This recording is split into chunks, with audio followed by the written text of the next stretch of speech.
Au sommaire aujourd'hui, l'historien Benjamin Stora s'énerve quand on lui parle d'un influenceur au lieu des millions de morts algériens. Magali Berda obtient la saisie conservatoire des droits d'auteur de Booba à hauteur de 40 millions d'euros. On se demande bien pourquoi. Et pour finir, Manon Aubry humilie Jordan Bardella, une séquence à ne pas rater à la fin de cette vidéo. Et comme d'habitude, n'oubliez pas le petit like pour soutenir mon travail. Un grand merci à ceux qui le feront. On commence avec l'historien Benjamin Stora, qui a vu rouge, parce qu'on lui parle d'un influenceur, Amir DZ, alors qu'il était convenu de parler de 400 000 morts algériens pendant la guerre. Regardez. On vient me parler ici encore ce soir d'Amir DZ, je dis non, qu'est-ce que je fais ici? Je vous dis franchement, vous êtes venu pour l'histoire et on va justement vous montrer. On va vous montrer un extrait justement qui parle de l'histoire. Mais Amir DZ, c'est ce qui a provoqué l'une des dernières crises morts algériens de la guerre d'indépendance.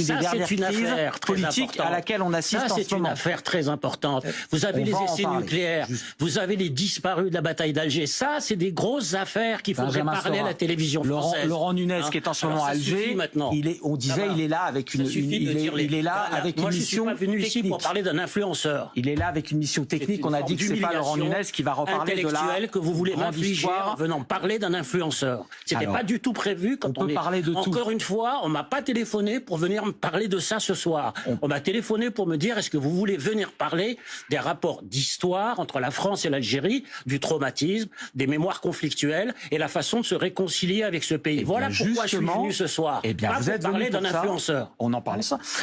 Benjamin Stora, ce que l'Algérie fait là, c'est dire qu'il faut qu'il y ait on peut pas être franco-algérien. On peut pas avoir une opinion soit entre les deux, soit revendiquer ces deux nations-là quand on est algérien vivant en France. C'est compliqué. Je vais être franc avec vous.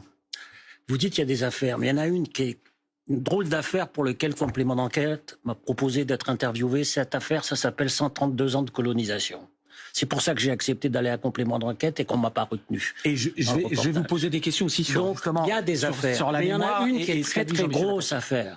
La très grosse affaire, c'est que je suis resté une matinée entière au musée de l'Homme pour qu'on puisse montrer précisément les crânes de résistants algériens qui avaient été décapités. Ça, c'est une très grosse affaire. C'est une très grosse affaire, ça. J'ai regardé tout le documentaire. Mais Amir DZ a été plus important que les crânes. Amir DZ a fait 20 minutes par rapport au crâne. Et donc, oui. Donc moi, vous savez, ça fait 50 ans que je travaille sur l'Algérie. On va parler de l'histoire, Benjamin Stora. Quand on m'invite, c'est pas pour venir me parler d'un influenceur de Dubaï. Imaginez inviter un historien qui a passé sa vie à bosser sur des archives lourdes, sur la guerre d'Algérie, sur des centaines de milliers de morts, pour finir lui parler d'un influenceur de Dubaï. C'est du manque de respect total pour lui. Benjamin Stora est là pour parler mémoire et rapport entre la France et l'Algérie, pas pour commenter la vie d'un influenceur connu sur TikTok. À ce niveau-là, autant inviter Nabila, ça aurait été beaucoup plus pertinent. Mélanger mémoire historique et buzz médiatique, c'est vraiment pathétique. La mémoire, ça se traite sérieusement, pas avec des polémiques éclatées. Sinon, comme vous le savez, le Ramadan a commencé hier, et pour certains sionistes en Israël, ça serait le meilleur mois pour tuer les Palestiniens, car ils sont affaiblis. Regardez. ראש הממשלה הוא זה שמחליט. ראש הממשלה צריך להנחות את הצבא, להיכנס לרפיח, כן, כשהם צמים, כשהם עייפים, כשהם תשושים, לפרק להם את העצמות. אנחנו מחכים כי הם בצום הרמדאן. צום הרמדאן זה הזמן הכי טוב להרוג אותם, כי הם חלשים ועייפים. ולא, אני לא מרחם עליהם. אני מרחם על האחים שלי. מימין ומשמאל, שנשחטו באותו יום. ומי שיכול לשנות את זה, זה רק ראש הממשלה. ואני קורא לו כבר היום, להנחות את הצבא, להיכנס לרפיח ולהרוג אותם. להרוג אותם. זה מה שאני רוצה. Il ne se cache même plus. C'est ça le plus dingue. Il balance ça en direct à la télé, sans sourciller. Si le H était encore en vie, il aurait sorti un crayon pour prendre des leçons de la barbarie de ces génocidaires. Et ces gens-là ont du pouvoir. Même ici. Magali Berda, par exemple, qui a obtenu la saisie de 40,6 millions d'euros des droits d'auteur de Booba sous prétexte de cyberharcèlement à cause de ses prises de parole contre elle. Alors qu'il dénonçait juste ces arnaques. Mais le problème, c'est que Booba s'est attaqué à une personne protégée, sans mesurer les conséquences. Cette femme, c'est une arnaqueuse. Elle a fait un travail désastreux auprès de la jeunesse, en tant que figure de proue de toute cette génération d'influenceurs. Aujourd'hui, elle se donne une légitimité pour encadrer les jeunes qu'elle a contribué à égarer, en plus d'être pro-israélienne. Et pendant ce temps, Macron préfère expliquer pourquoi il veut restreindre la liberté d'expression en France, en Inde. C'est tellement absurde. Regardez. Because, free speech is a pure bullshit if nobody knows how you are guided through this so-called free speech, especially when it's to be guided from one hated speech to another hated speech. I just want to have a transparent road through these different speeches, and I want, by the way, to have a sort of public order. I want to avoid racist speech, hated speech, and so on.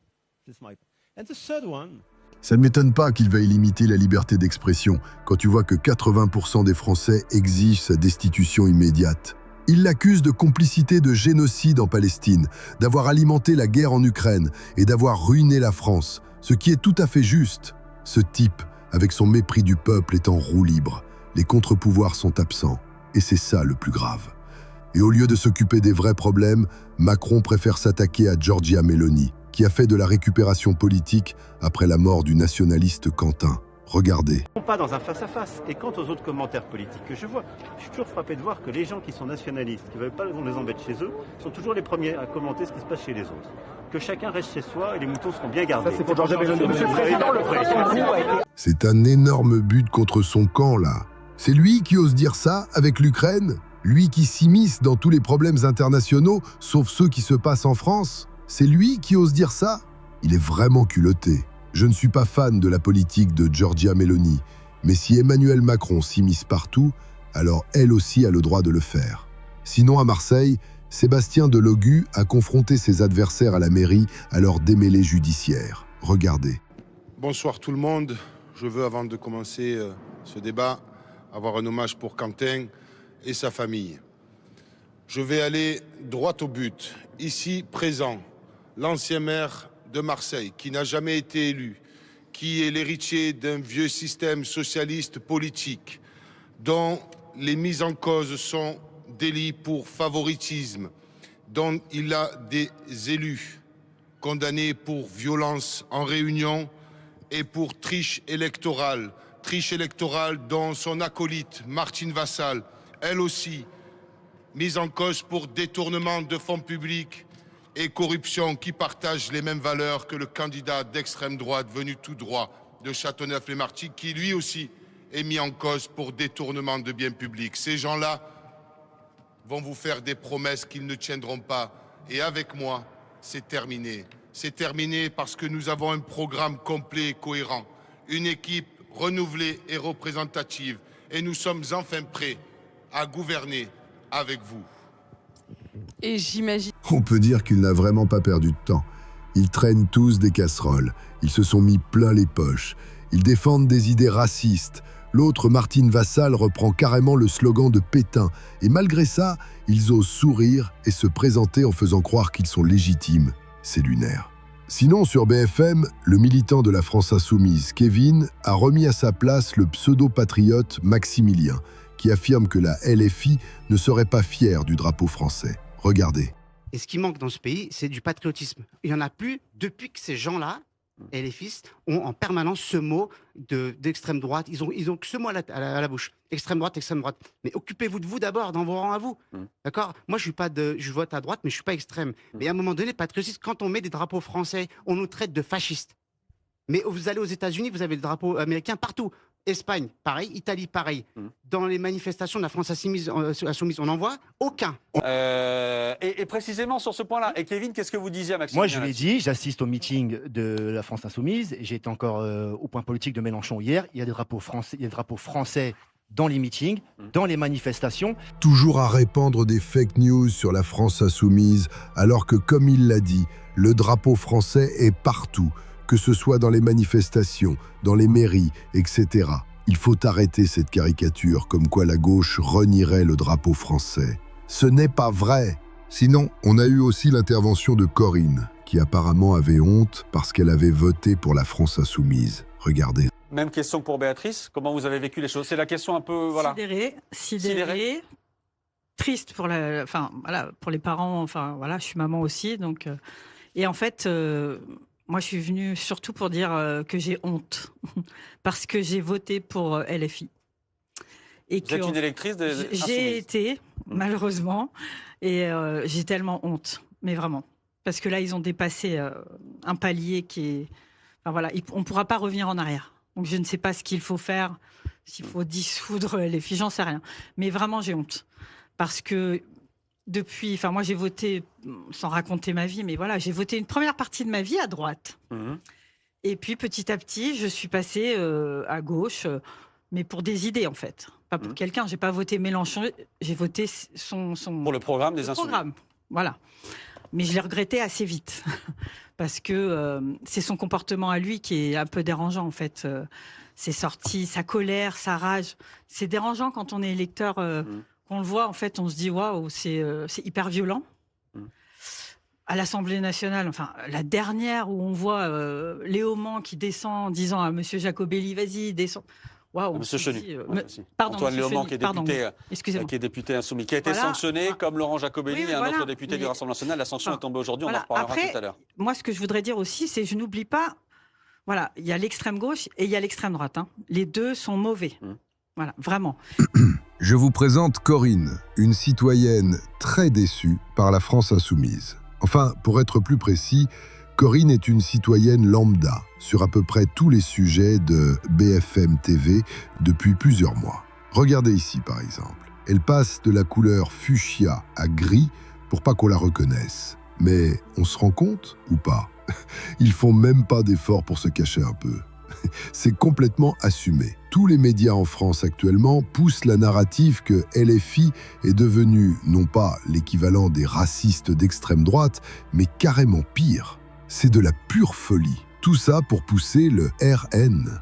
Comme avec le décès de Quentin, qui a servi depuis ce week-end à l'extrême droite pour leur propagande en disant que la gauche tue. Alors que, comme Guillaume Fard va l'affirmer, il n'y a aucun parti politique qui a autant de ses militants qui sont mis en cause dans des affaires de terrorisme. Regardez. Depuis 2017, on ne va pas prendre depuis 20 ans, hein, les affaires qui ont été judiciarisées de terrorisme d'extrême droite, ça fait à peu près une centaine de mises en cause. Enfin, toutes les judiciarisées, hein, donc on est au bout des enquêtes, on juge les gens, ou on les met en examen et on va bientôt les juger. C'est une centaine de mises en cause. 10% d'entre eux, c'est-à-dire une dizaine de personnes, sont militants Rassemblement National, ont été candidats au Rassemblement National et enquêtes dans des élections locales, ou ont été élus, ou ont eu des mandats au Rassemblement National.